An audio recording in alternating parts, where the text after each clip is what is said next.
Halo, mari kita bahas soal ini. Jadi ada 3 massa terhubung oleh batang ya, antara massa yang tengahnya ini bisa berperan sebagai engsel, ditabrak oleh massa D ini, ya itu ya massanya 2M ya, 2 kali massa masing-masing yang 3 massa ini. Nah, terus apa yang terjadi? Ke bagian A-nya diminta setelah membentuk sudut theta, berapa kecepatan dari partikel A berarti yang tengah ini ya, dan kecepatan sudut partikel B. Oke, maksudnya mungkin yang batang ini ya, kecepatan sudutnya batang. Nah, jadi pas ditumbuk, batang yang tengahnya,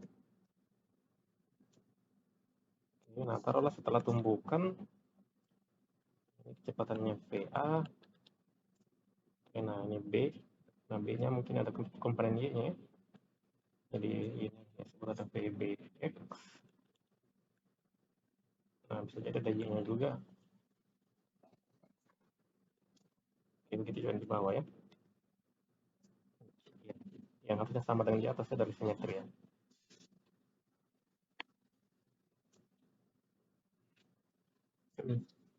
Oke, nah ada impuls dalam proses tumbukan yang bikin VA-nya momentumnya mula-mula 0 menjadi ada ya.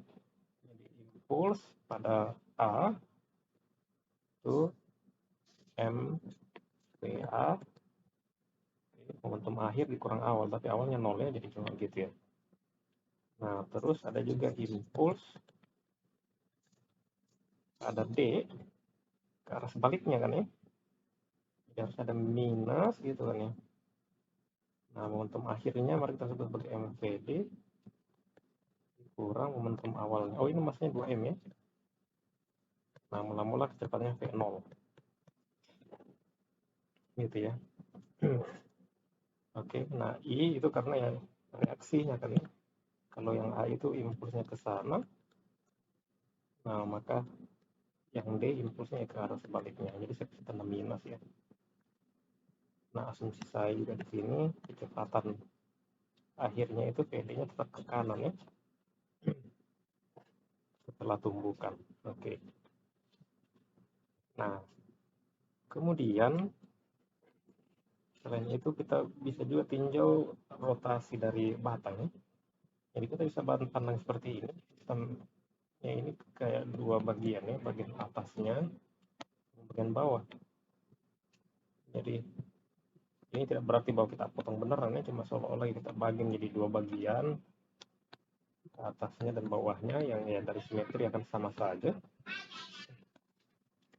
Nah, pola yang ini itu belahan atasnya dan belahan bawahnya itu akan ada interaksi, kita sebut sebagai gaya normal misalnya, sebagai apa saja ya, sebut saja N simbolnya.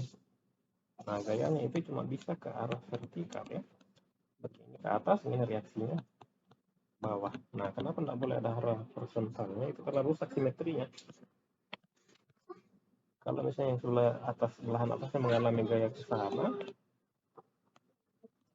maka reaksinya harus ke arah sebaliknya kan? Nah, tapi itu jadinya rusak asimetrinya. Itu bikin belahan atas bergerak berbeda dengan belahan bawah, tidak boleh kan ya? Dan simetri harus sama. Nah, itu berarti bahwa NX ini tidak boleh ada ya. Oke, cuma bisa ada NY. Nah, sekarang kalau seperti itu, kita bisa tinjau jadinya gerak rotasi dari batang atas ya.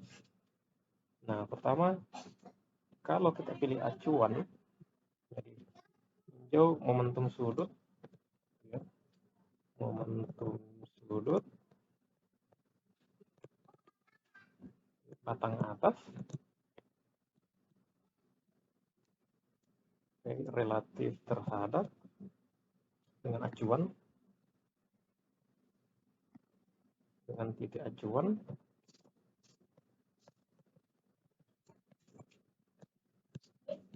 di posisi awal di posisi awal A ya, masa A.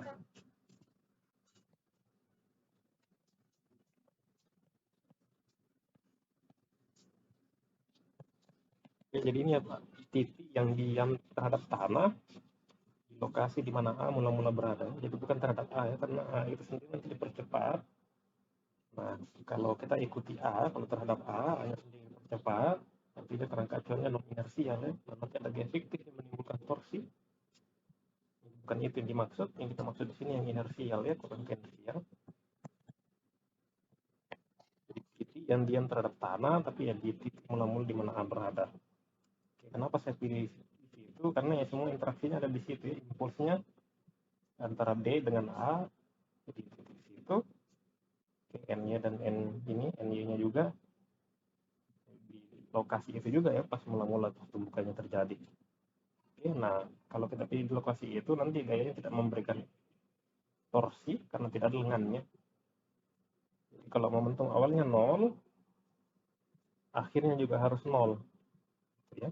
Kalau tidak ada torsi eksternal, ada sistem kita tinjau dalam ini belahan atas batangnya, batang bagian atas. Nah, berarti momentum sudutnya kekal mula-mula dia menjadi 0 momentum sudutnya. Nah, pas bergerak, nah taruhlah kecepatan B-nya tadi apa? VBX dikali lengannya L. Oke, nah cuma itu ya, gerak dari A ya tidak ada lengannya. Karena titik yang kita tinjau yaitu segaris dengan kecepatan A. Nah, berarti ya tidak memberi kontribusi, cuma A-nya aja. Nah, ini harus 0. Yang berarti bahwa VBX harus 0. Oke. Jadi B-nya tidak bergerak ya. Bergerak, tidak punya komponen X. Nah, kemudian ya karena A-nya juga tidak punya komponen, bukan, karena A-nya bergerak horizontal tidak punya komponen Y, berarti B-nya juga tidak punya komponen Y ya pada saat itu. Nah, jadinya ya B-nya diam ya setelah tumbukan harusnya. Jadi B, CBY juga sama dengan 0 ya. Ya itu bisa dilihat dari PA tidak punya komponen Y ke arah horizontal kan ya. Nah, sekarang proyeksi kecepatan sepanjang batang itu harus sama ya. Nah, jadi kalau A tidak punya proyeksi sepanjang batang kecepatannya, B juga tidak boleh punya proyeksi sepanjang batang. Jadi tidak ada komponen Y-nya. Jadi B tidak ada arah X-nya, tidak ada arah Y-nya, jadi ya diam ya. Begitu juga C-nya jadinya. Begitu juga dan C-nya ya. Jadi VCX juga 0, CY juga 0 ya. Jadi B dan C itu sesaat setelah tumbukan diam ya. Nah, sekarang bagaimana dengan geraknya A? Kita bisa tinjau. Nah, kita selesaikan yang dua ini.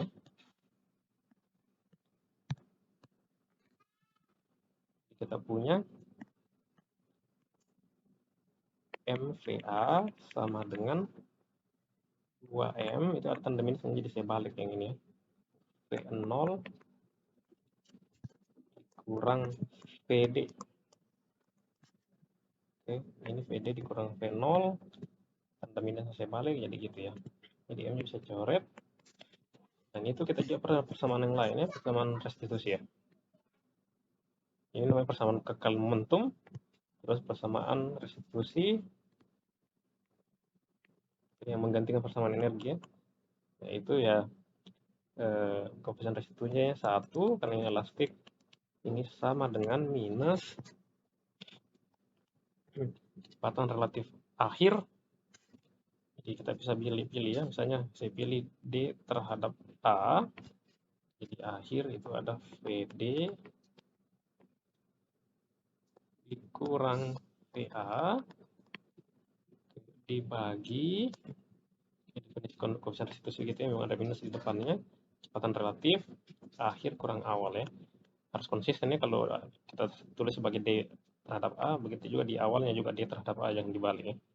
Nah, mula-mula D punya kecepatan V0, A tidak punya kecepatan. Oke, nah ini ada minusnya. Saya bisa pindah ruas V0-nya. Nah, ini saya balik, jadinya minusnya VA minus V0. VA minus VD. Oke, nah sekarang saya bisa, yang saya mau cari VA ya, dua-duanya, ya enggak apa-apa.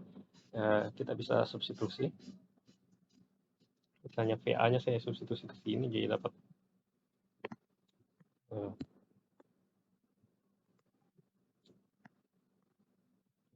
V0 sama dengan 2 V0 dikurang VD kurang VD, jadi min 2, min 1, min 3.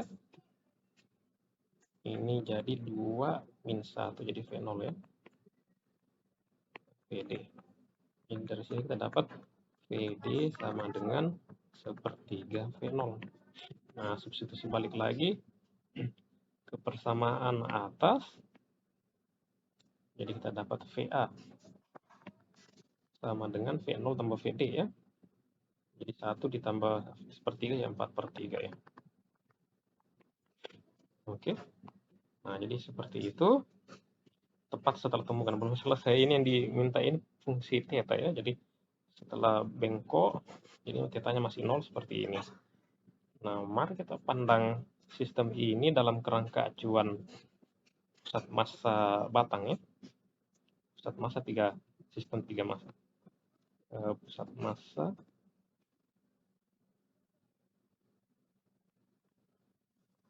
sistem 3 benda ya.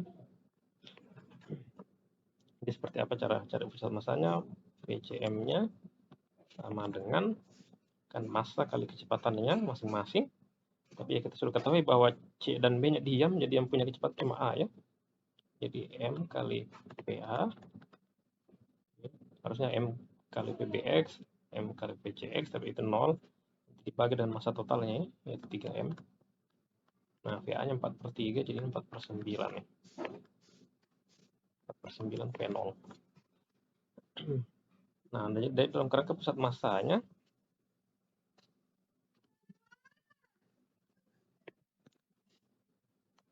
dalam sistem 3 massanya itu seperti ini, massa seperti kecepatannya U ya. Nah, ini berarti UA itu sama dengan 4/3 V0 dikurang 4/9 ya. Jadi kecepatan A di lantai dikurang kecepatan pusat massa, nah itu artinya kecepatannya dalam kerangka pusat massa. Jadi 4/3 dikurang 4/9, ini berarti berapa ya? 8/9. Oke, nah sementara ini berarti di kerangka tanah dia diam, pusat massanya bergerak 4/9 ke kanan, berarti menurut pusat massa dia bergerak 4/9 ke kiri ya. Kita bisa cek momentum totalnya 0 ya dalam kerangka pusat massa. Ini ada 2, 4/9 jadi 8/9, nah 1 ke kanan 8/9 sama ya. Oke. Well, tidak harus dalam pindahin keterangan pusat massa ya, tapi ya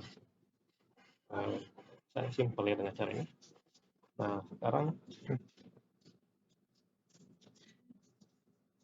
mari kita lanjut.